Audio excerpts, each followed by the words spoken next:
everybody.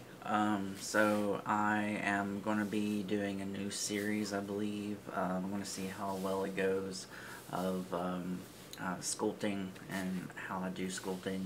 There's like a couple of different ways that I could do these videos. I'm thinking the way that I'm going to do it is I'm going to do one video where I'm talking during the video. And then another video where I'm just playing music while I'm making it. Seems like those kind of videos are very popular. We'll see how it goes. We'll flush it out as we proceed.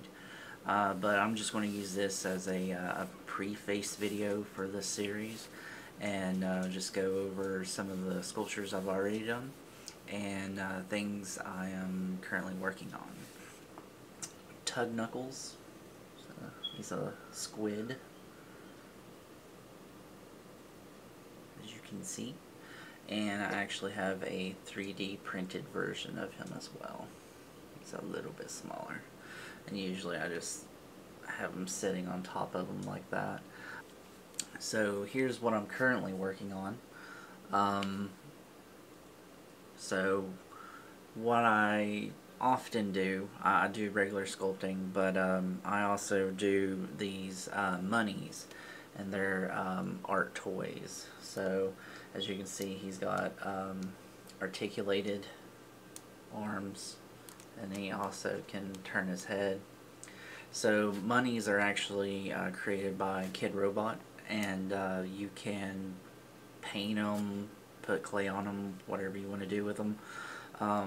So that's mainly what I focus on, just because I think they're really cool, and plus, you know, if I had to sculpt this, I would have to create joints and things like that to attach them with, and you know, there's all kinds of different ways that you can manufacture them yourself at home. If you wanted to. You could also 3D print these, but I always get mine online.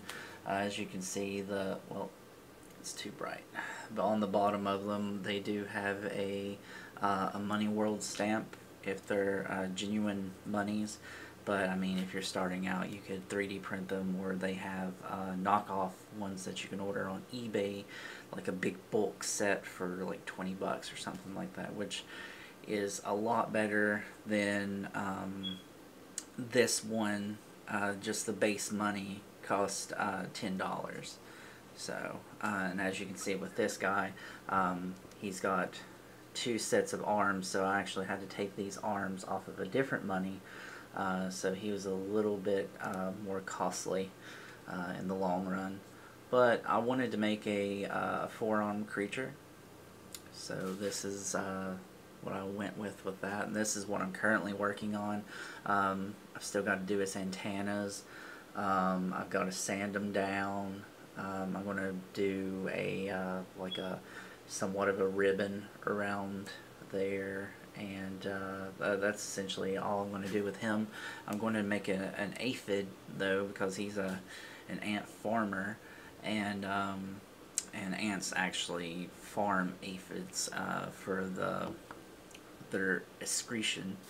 And as you can see, this clay here that I have, it's non-bake, because you can't bake the Munnys because they are made out of I forget what it is. It's like polyurethane, or it's some kind of plastic. You can't bake it or it's going to melt.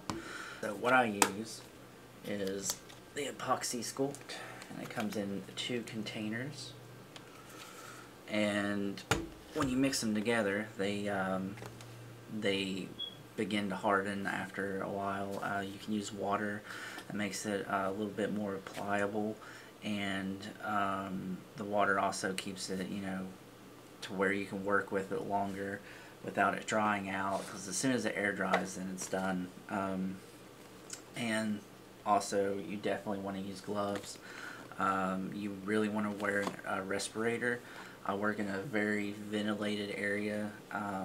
I have the fan going all the time, so I really don't have to worry about a respirator. The fumes don't really bother me very much.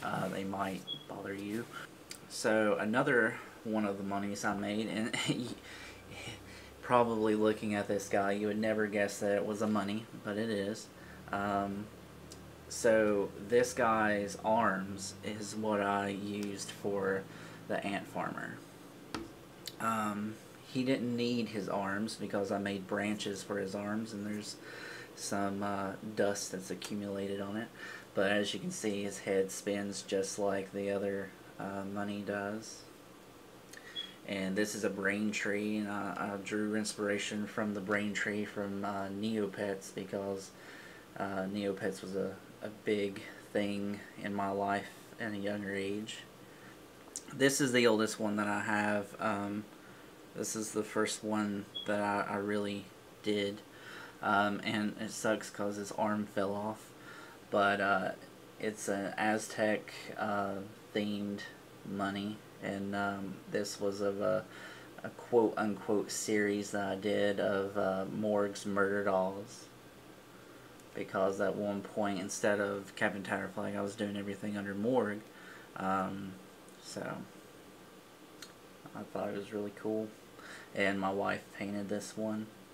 My wife usually does the painting on the brain tree. I did it, and it turned out okay. But as you see, his arm did fall off. I'm going to have to reattach it.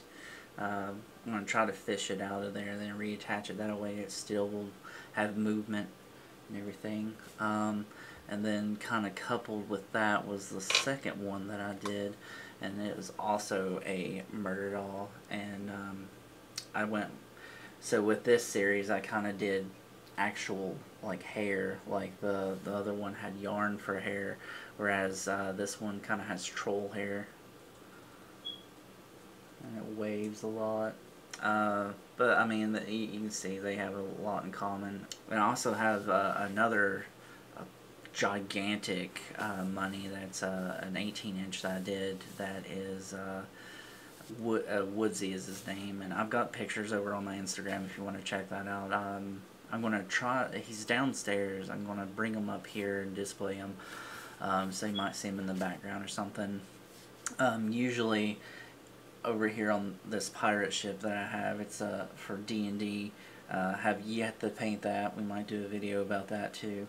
I usually display all my Munnys over there, which I'm running out of space with that, and I'll probably put them all along the edge right there. But I'm thinking that, you know, we're going to start doing some more videos, maybe some video blogs, get really in the swing of things. I'm going to try to adhere to doing videos every Thursday, and they'll vary. I'm going to be very focused towards like fantasy themed, D&D kind of stuff, sculpting, you know, various things like that. If you have any requests or something, I might even take some requests if, like, how you want me to make a munny. Like, we'll do a somewhat of a contest or something like that. I've actually got a munny and a they're called Raffies, and they're made by Kidrobot too, but they're like giraffe horse creatures, and I'm planning on making like a centaur kind of creature, so we could walk through that together, and that'll be really cool. I'm going to be doing some 3D printing tutorials probably. I do have a resin 3D printer, but I'm planning on getting a plastic, I think it's, I forget what they call it, printer. That way we can do it both ways. Resin is more time consuming because you have to clean it, and you have to cure it. There's all sorts of things you have to do with it, so I'm trying to avoid it. I hope you guys enjoyed this brief introduction, and let me know what you think.